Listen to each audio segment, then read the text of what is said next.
साथियों को विश्वास दिलाता हूं, मैंने दिल्ली बात की है, मैंने दिल्ली बात की है, मैंने अपनी पार्टी के जो सीनियर लीडर्स हैं दिल्ली, उनके साथ मैंने बात की है।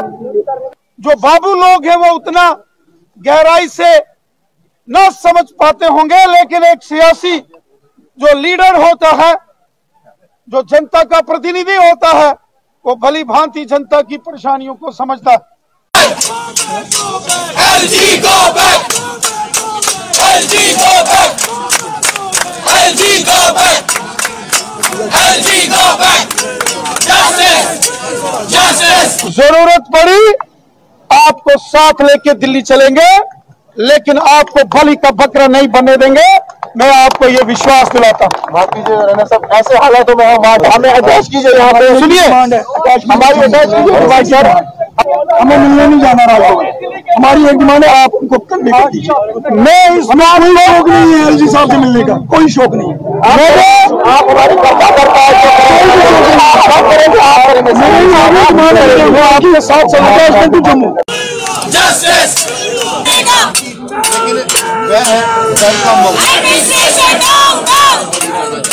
लेकिन मैं आपको बता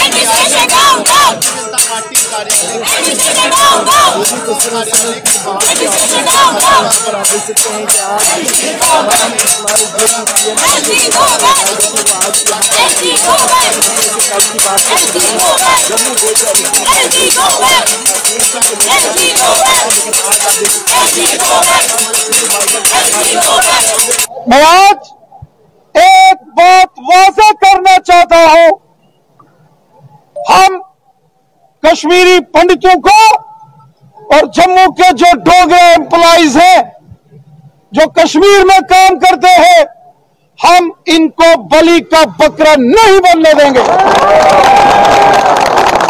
कदापि नहीं बनने देंगे। साल पहले नहीं होता।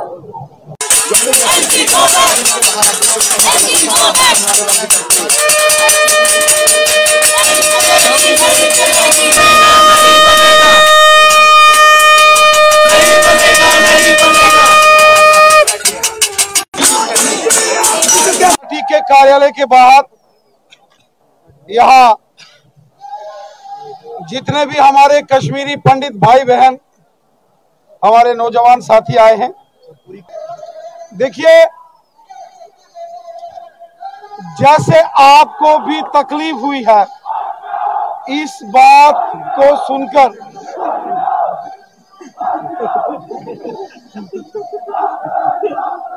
देखो गलती करा कोई और तो रहना साहब, उसमें आर्डर कोई और कटे तो गलती मेरी, देखो तमाशा नहीं साहब, क्या बात करते हो साथियों, थोड़ी देर हिंदी में गल सुन लो। धरना प्रदर्शन अपनी मांगों को लेकर कश्मीरी पंडित समाज के लोग हों, जिसमें पीएम पैकेज और नॉन पीएम पैकेज के सरकारी हमारे कर्मचारी मुलाजिम भाई बंधु नौजवान हमारे बच्चे हों, या फिर कल यहाँ ऑल रिजर्व कैटेगरीज के जो वो सारे सरकारी मुलाजिम जो कश्मीर घाटी के अंदर लगे हैं वो भी यहाँ आए थे। साथियों, जैसा कि कविंद्र गुप्ता साहब ने और यहाँ हमारे अरुण देव जी ने कहा कि शायद कश्मीर की उन परिस्थितियों के बारे में जब 1990 में कश्मीर के अंदर एक तूफान उठा था और किस प्रकार पूरी दुनिया के अंदर जाके कश्मीरी पंडितों ने हिंदुस्तान का झंडा हाथ में पकड़कर पाकिस्तान की करतूतों को दुनिया के सामने उजागर अगर किसी ने किया था वो कश्मीरी पंडित है। और कश्मीरी पंडित ने कभी किसी से 2 रुपए भी नहीं मांगे होंगे, वो देश के लिए लड़ता आया है। आज से नहीं, हजारों साल के कश्मीरी पंडितों के इतिहास को अगर आप देखेंगे तो केवल 90 के दशक में कोई वहां से पहली बार विस्थापन नहीं, इससे पहले भी 7-7, 8-8, 10-10 बार विस्थापन हुआ, लेकिन कश्मीरी पंडित लड़ा वहां, एक योद्धा की तरह लड़ा, एक जंगी सैनिक की तरह लड़ा। यहां वो मैदान में लड़ा, वहां दुनिया के जितने इंटरनेशनल प्लेटफॉर्म से वहां के अंदर जाके कश्मीरी पंडित लड़ा।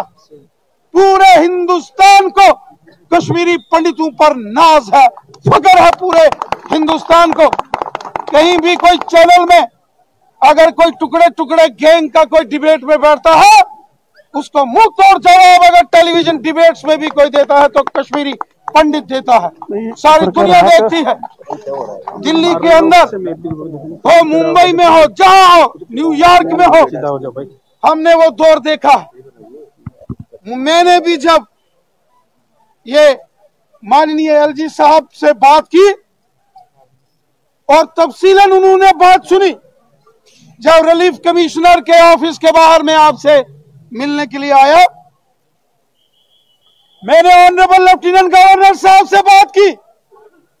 मैंने कहा जनाब, एक बार कोई 8-10 इनके प्रतिनिधि, इनमें से कोई 8-10 भाई बहन, उनको आप राजभवन बुलाकर एक बार उनकी पीड़ा तो समझो। वहां पर सबके लिए अकोमोडेशन नहीं है, और वहां जहां आप रहते थे वहां के कश्मीरी मुसलमान जो हमारे भाई बहनों ने आपको अकोमोडेशन दी है, आज वो भी निशाने पर आ गए। बहुत सारों ने मेरे से बात की कि जनाब, अगर हम इनको यहां रखेंगे हम निशाने पर हैं, हम क्या करें। मैं अपने भाई बहनों के पास रिलीफ कमीशन ऑफिस में गया, सबने कहा हम कश्मीर जाएंगे, किसी ने यह नहीं कहा हम कश्मीर नहीं जाएंगे। कश्मीर हमारी सरजमी है, हमारी मातृभूमि है। लेकिन उन्होंने कहा हम कुर्बानी देने के लिए तैयार हैं, लेकिन कुर्सी पर बैठे बैठे नहीं। जैसे राहुल भट्ट साहब को निशाना बनाया गया दफ्तर में, और मैंने भी ऑनरेबल लेफ्टिनेंट गवर्नर साहब से यह अपील की, जो कि दर्द दिल रखते हैं लोगों के लिए, मुलाकात करते हैं, सुनते हैं लोगों की तकलीफ है। मैंने उनको कहा आप भी पुराने सियासी ख्यालात के हो, आप जानते हो पब्लिक के दुख दर्द शायद जो बाबू लोग हैं वो उतना गहराई से न समझ पाते होंगे, लेकिन एक सियासी जो लीडर होता है, जो जनता का प्रतिनिधि होता है, वो भली भांति जनता की परेशानियों को समझता है। मैं आज इस मंच से लेफ्टिनेंट गवर्नर जनाब मनोज सिन्हा साहब से ये अपील करता हूं, रिक्वेस्ट करता हूं, गुजारिश करता हूं, हाथ जोड़कर विनम्र प्रार्थना करता हूं, एक बार एक कश्मीरी पंडित और जो ऑल रिजर्व कैटेगरी एम्प्लॉइज हैं, एक बार इनको राजभवन में बुलाकर एक बार इनकी बात तो सुनो। जब आप इनकी बात सुनेंगे, ग्राउंड के अंदर क्या रियलिटीज है वो आपको पता चलेंगी। शायद वहां के जो बाबू लोग हैं वो डिटेल उनको समझाने में विफल रहे हैं। यही कारण है कि इस प्रकार की, मैं आज एक बात वाज़ेह करना चाहता हूं, हम कश्मीरी पंडितों को और जम्मू के जो डोगरा एम्प्लॉइज हैं जो कश्मीर में काम करते हैं, हम इनको बलि का बकरा नहीं बनने देंगे, कदापि नहीं बनने देंगे।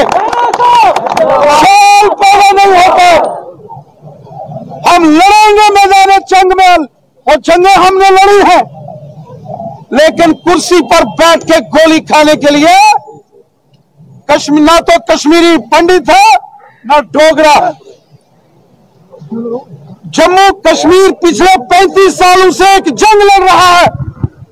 We are in a state of war for last 35 years. घरों के घर बर्बाद हो गए। कश्मीरी पंडित जब कश्मीर से उजड़ा था तो करोड़ों अरबों खरबों का मालिक था, लेकिन वो अगर कश्मीर छोड़ के टेंट में उसने रात गुजारी, अपने टेंट के ऊपर भी देश का तिरंगा झंडा लगाकर हिंदुस्तान जिंदाबाद और भारत माता की जय बोली। इसलिए मैं आप साथियों को विश्वास दिलाता हूं, मैंने दिल्ली बात की है, मैंने दिल्ली बात की है, मैंने अपनी पार्टी के जो सीनियर लीडर्स हैं दिल्ली, उनके साथ मैंने बात की है। और कल हमारे 2 नेशनल जनरल सेक्रेटरीज तरुण चुग साहब और लोकसभा में मेंबर पार्लियामेंट दिलीप सेकिया साहब, वो आपके कुछ प्रतिनिधियों से मिलने के लिए यहां आ रहे हैं। उसके बाद अगला फैसला हम लेंगे। जैसा कुछ साथियों ने यहां कहा और दिल्ली बात करो, हमने दिल्ली बात की, जरूरत पड़ी आपको साथ लेके दिल्ली चलेंगे, लेकिन आपको बलि का बकरा नहीं बनने देंगे, मैं आपको ये विश्वास दिलाता हूं। माफ कीजिए राणा साहब, ऐसे हालातों में हमें अटैच कीजिए, यहाँ पे सुनिए, हमारी अटैच कीजिए, हमें मिलने नहीं जाना रहा, हमारी एक डिमांड है, आप उनको कन्वे कर दीजिए। मैं इस हमें कोई शौक नहीं है एलजी साहब से मिलने का, कोई शौक नहीं है। आप हमारी आपके साथ जम्मू बंद कमरों में बात। कुछ साथियों ने ये कहा कि हमारी एक ही डिमांड है, रिलोकेशन। मुझे राजभवन की चाय नहीं पीनी है, सुनो, मुझे राजभवन का कचरा नहीं खाना, एक ही डिमांड, अटैचमेंट टू जम्मू। इसलिए मेरा आप कमेटी कोई मीटिंग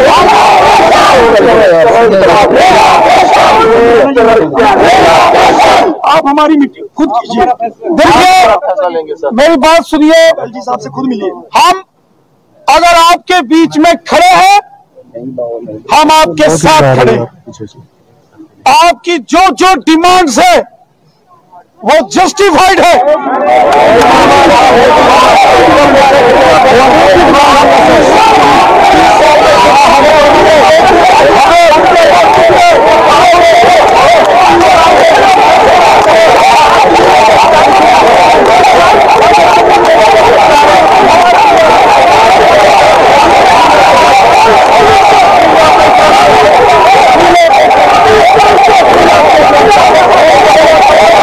मेरी बात सुनिए, मेहरबानी कीजिए, जिसका आपने जिक्र किया रिलोकेशन का,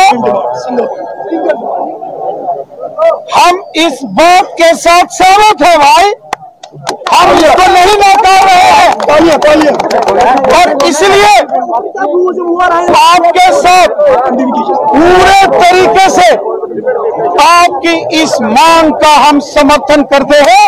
और ये होना चाहिए। जब मैं ये कहता हूं कि देश के लिए बलिदान देना गौरव की बात है, कुर्सी पर नहीं, तो इसका क्या मतलब है पंडित जी? इसका मतलब यही है कि इनका प्रॉपर ट्रांसफर पॉलिसी बना के इनकी रिलोकेशन के बारे में आपको प्लान करना पड़ेगा।